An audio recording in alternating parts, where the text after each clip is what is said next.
என் பிள்ளைகளை நல்ல இடத்திலே நான் வேலை சேர்க்க வேண்டும். என் பிள்ளை படித்த படிப்புக்கு தகுந்த ஒரு வேலை கிடைக்க வேண்டும். ஆண்டவரே, எனக்குள் இருக்கிற இந்த சுமைகளை யாரிடம் நான் இறக்கி வைப்பேன் என்று ஒருவேளை நீங்கள் வந்திருக்கலாம். உங்களுடைய உள்ளத்தினுடைய வேதனைகளை அறிந்த ஆண்டவர் ஒருவர் இருக்கிறார். அவர்தான் திரு இருதய ஆண்டவர். உங்களுடைய ஒவ்வொரு வேதனைகளையும் கஷ்டங்களையும் துன்பங்களையும் அறிந்த ஒரு கடவுள். உங்களுடைய துக்கங்களை எல்லாம் அவர் சந்தோஷமாய் மாற்றக்கூடிய ஒரு கடவுள். பங்கு தந்தையர்களுடைய பாதுகாவலராய் இருக்கக்கூடிய புனித மரிய வியானி அவருடைய வாழ்க்கை சரித்திரத்தில் இப்படி சொல்லப்பட்டிருக்கிறது. இயேசுவின் திரு இருதயத்தின் மீது அளவில்லாத நம்பிக்கை அன்பு புனித மரிய வியானிக்கு இருந்ததா? அவருடைய வாழ்க்கை சரித்திரத்திலே அவள் எழுதுகிறார், ஆண்டவரே இயேசுவே, நீர் எவ்வளவாய் அன்பு நிறைந்த இந்த இதயத்தை எங்களுக்கு நீர் காண்பிக்கிறீர். இந்த இதயத்திற்குள் நாங்கள் எப்பொழுதுமே குடிகொண்டிருக்க ஆசைப்படுகிறோம். ஒவ்வொரு புனிதர்களுடைய வாழ்க்கையிலும் இயேசுவின் திரு இருதயத்தின் மீது அளவிலாத நம்பிக்கை வைத்திருந்தார்கள். அளவிலாத ஒரு நம்பிக்கை வைத்திருந்தார்கள். கோவா மறை மாவட்டத்திலே பிள்ளர் சபையை நிறுவின இருக்கிற தந்தை அக்னோலாவை குறித்து கேள்விப்பட்டிருக்கலாம். வணக்கத்துக்கு உரியவராய் உயர்த்தப்பட்டிருக்கிறார்.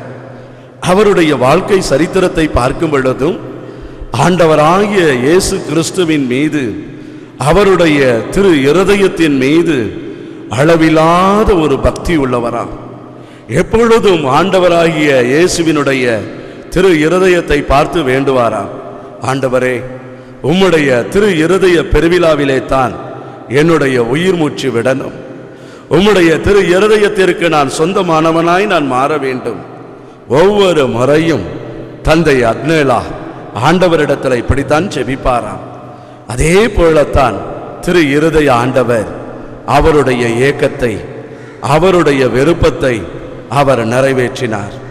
என் அன்புக்குரிய சகோதரனே சகோதரியே, இயேசு பாருங்கள், இந்த உலகத்திலே தன்னுடைய அன்பை தன்னுடைய இதயத்தினுடைய ஏக்கத்தை ஆண்டவர் வெளிப்படுத்த திருவிழம் வைத்தார். அநேக உள்ளங்களிலே ஒரு வறட்சி, அநேக உள்ளங்களிலே ஒரு ஏக்கம், உள்ளத்திலே நிம்மதி இல்லாத ஒரு தன்மை, அன்புக்காக ஏங்குகிற உள்ளங்களிலே நம்மளுடைய அன்புக்காக ஏங்குகிற ஒரு இயேசுவினுடைய இதயத்தினுடைய அன்பை ஆண்டவர் புனித அலோகோ மேரி மார்கரிடத்திலே ஆண்டவராகிய இயேசு கிறிஸ்து தன்னுடைய இதயத்தினுடைய சுடர் விடுகிற அந்த ஒளி கதிர்களின் மூலமாக ஆண்டவர் அதை வெளிப்படுத்தினார். இயேசு அந்த புனிதையை பார்த்து சொல்லுகிறார். அந்த புனிதையை பார்த்து ஆண்டவராகிய இயேசு பேசுகிறார். 13 மாதம் காலமாக இந்த புனிதையிடம் ஆண்டவராகிய இயேசு நற்கருணையிலே அவர் காட்சி கொடுத்து இந்த மேரி மார்கரிடத்திலே அவர் பேசுகிறார்.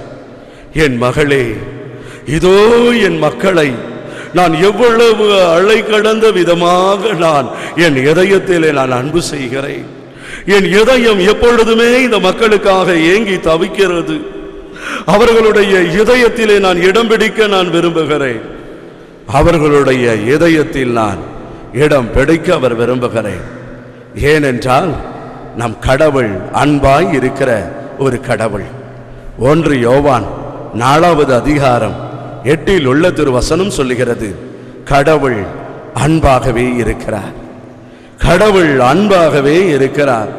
அவர் அன்பு நிறைந்த உள்ளம் உள்ளவராய் இருந்ததினால் தான் தன்னுடைய இதயத்தினுடைய இயக்கங்களை புனிதைகளிடத்திலே, புனிதர்களிடத்திலே, திருச்சபையினிடத்திலே ஆண்டவர் வெளிக்கொணர்ந்தார்.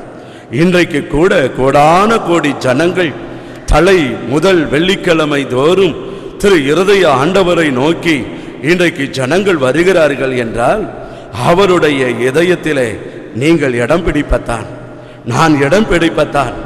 ஆண்டவர் உங்களுடைய உள்ளத்தையும் என்னுடைய இதயத்தையும் அவர் எதிர்பார்க்கிறார்.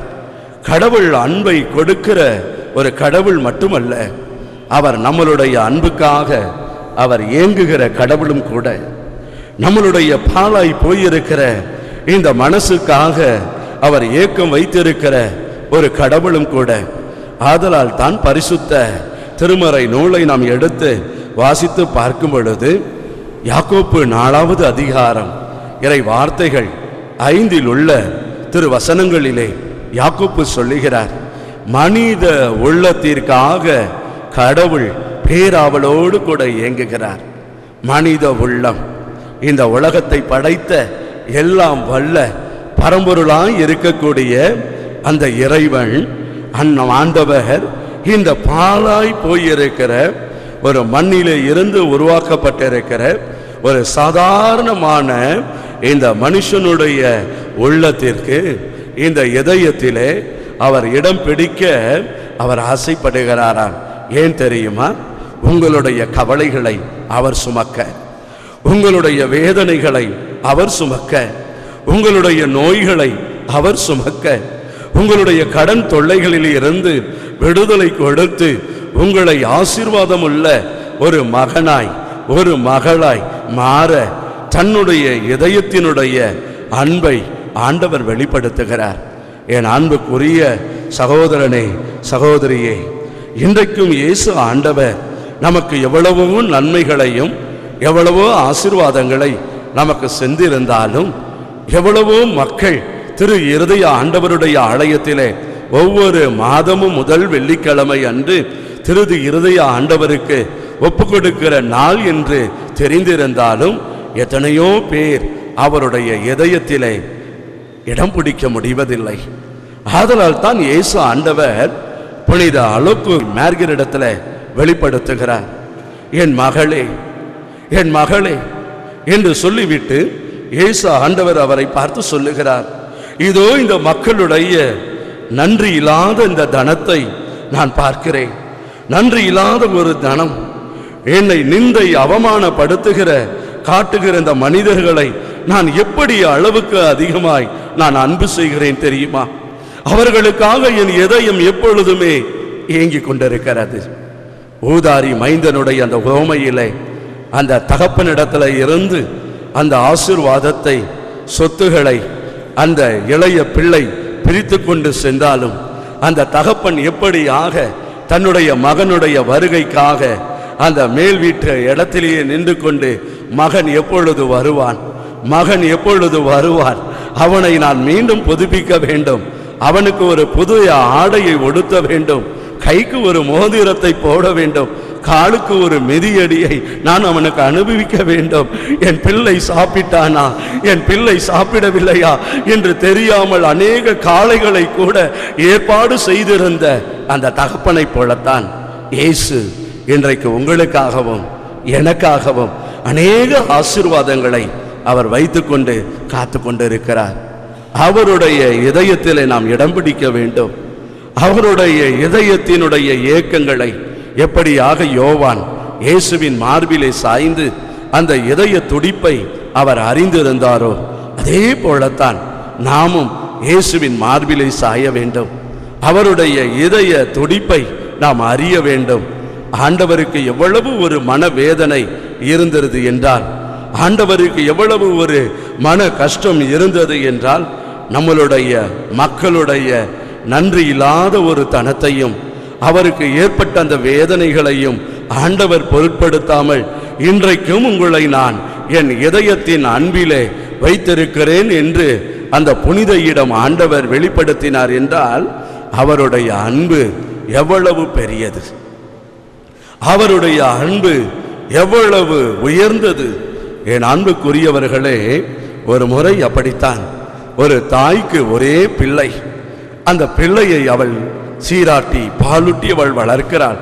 தன்னுடைய பிள்ளை ஒரு மருத்துவ கல்லூரியிலே சேர வேண்டும் என்று அவள் ஆசைப்படுகிறாள்.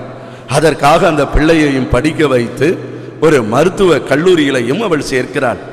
மருத்துவ கல்லூரியிலே அவள் சேர்க்கின்ற பொழுது அவளுக்குள் ஒரு ஆசை, என் மகன் நல்ல ஒரு மருத்துவராய் வர வேண்டும், ஏழை எளியவர்களுக்கு அவள் உதவி என்று அவளுக்குள் ஒரு ஆசை இருந்தது.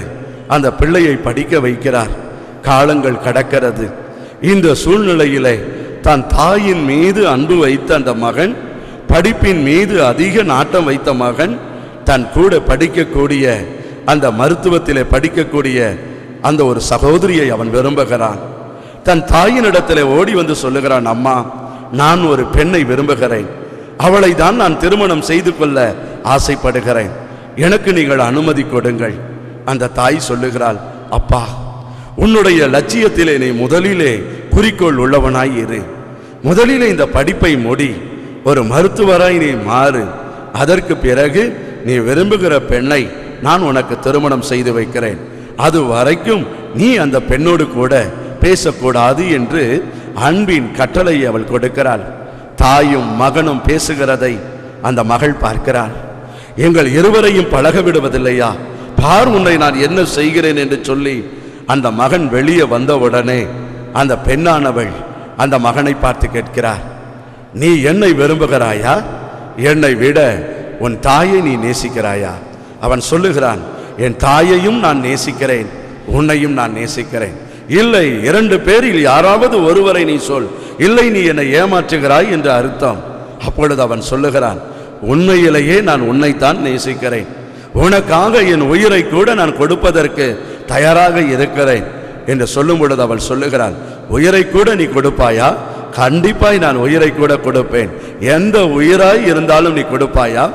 எந்த உயிராய் இருந்தாலும் நான் கொடுப்பேன். இப்பொழுது நான் கேட்கிறதையெல்லாம் நீ வாங்கி தருவாயா? கண்டிப்பாய் நான் தருவேன்.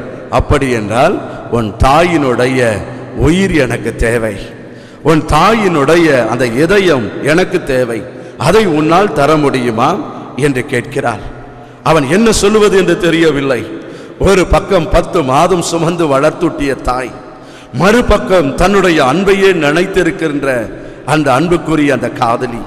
உடனே அவன் வாக்குறுதி கொடுக்கிறான், என் தாயினிடத்தில் எதை கேட்டாலும் அவள் தருவாள், கண்டிப்பாய் நான் உன் மீது வைத்திருக்கிற அன்பை நான் வெளிக்காட்டுகிறேன் என்று சொல்லி தன் தாயினிடத்தில் போய் தயங்கி தயங்கி அவன் நிற்கிறான். தாய் கேட்கிறாள், ஏன் மகனை தயங்குகிறாய்? உனக்கு என்ன வேண்டும்? நீ எது கேட்டாலும் நான் உனக்கு தருகிறேன் அல்லவா? திருமணத்தை கூட நான் படித்து முடித்த பிறகுதானே உனக்கு திருமணம் செய்து தருகிறேன் என்று சொல்லியிருக்கிறேன், நீ கவலைப்படாதே. அவன் சொல்லுகிறான், அம்மா, என்னுடைய அன்பு உண்மையான அன்பா அல்லது போலி அன்பா என்கிற ஒரு கேலிக்குறி வந்துவிட்டது, எனக்கு நீங்கள் ஒன்று உதவுவீர்களா? தாய் சொல்லுகிறாள், உனக்காகத்தானே நான் உயிர் வாழ்கிறேன், என் உயிரை கேட்டாலும் கூட நான் உனக்கு கொடுப்பேன். அப்பொழுது அவன் சொல்லுகிறான், அம்மா, உங்களுடைய உயிர் தான் எனக்கு தேவை, உங்களுடைய உயிர் தான் எனக்கு தேவை. நான் விரும்புகிற அந்த காதலி சொல்லிவிட்டால், உங்களை கொன்று உங்களுடைய இதயத்தை எடுத்து வந்தால்தான் நான் உன்னை அன்பு செய்வேன் என்று சொல்லிவிட்டால் என்ன செய்வதம்மான்னு சொல்லும் பொழுது அந்த தாய் சொல்லுகிறாள், நீ விரும்பிய படியே நீ செய் என்று சொல்லி சொன்ன உடனே அவன் தாயை குத்துகிறான், கொலை செய்கிறான். இதயத்தை எடுத்துக்கொண்டு தன்னுடைய காதலியிடத்திலே தாயின் இதயத்தை எடுத்துக்கொண்டு ஓடி வருகிறான்.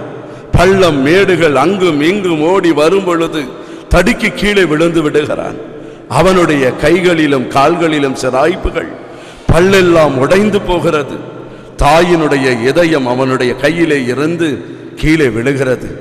விழுந்த உடனே அந்த தாயின் இதயம் சொன்னச்சாம், மகனே, பார்த்து போப்பா, உன் கண்களில் படுகிற அந்த வேதனை, உன் கை கால்களிலே பட்ட அந்த காயங்களை பார்க்கும் பொழுது என் இதயம் துடித்துக் கொண்டிருக்கிறது, பார்த்து போ, பார்த்து போ.